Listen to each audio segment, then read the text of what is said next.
家好，今日帶大家去深水埗啲出口北塘街。嗰間遮鋪仲喺度，但呢間坤記以前賣缽仔糕就唔喺度啦。依家係下午3點半，都多人，都好多人行。車厘子麵包鋪仲喺度啊，好犀利啊！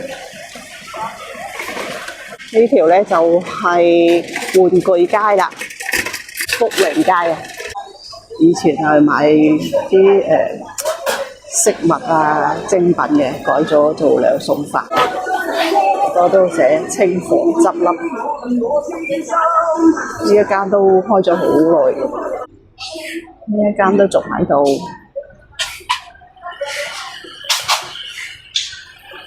呢個都係好多嘢，小朋友沙灘玩嗰啲都好清靜，好多嘢買，講得出嗰啲玩具都有，不過就好清靜咯，一個人都冇。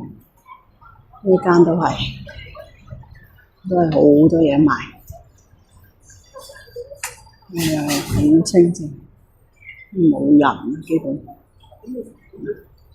街都好多人行嘅，來來往往都好多，但鋪頭入邊就冇人幫襯，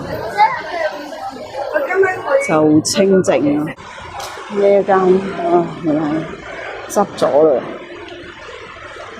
呢度又有一間執咗，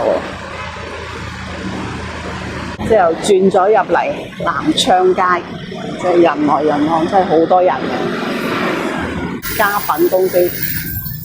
條街好多人啊，入邊係冇嘅。呢度做福華街，都好多人行嘅。轉咗嚟長沙灣道，條街都好多人。長沙灣道，連城仲喺度，好嘢。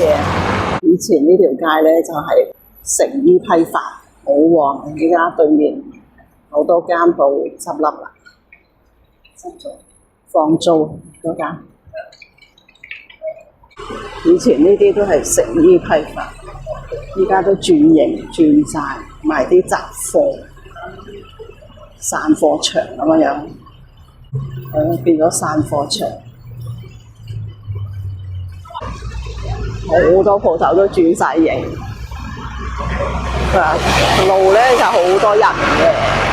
好多巴士來來往往都多人嘅，但係嗰啲鋪頭好多批發嗰啲咧就冇咗咯，有啲冇開，轉咗型。呢間都係旺鋪招租，做咗散貨。有一間旺鋪招租。呢一間又係，我係冇做啊。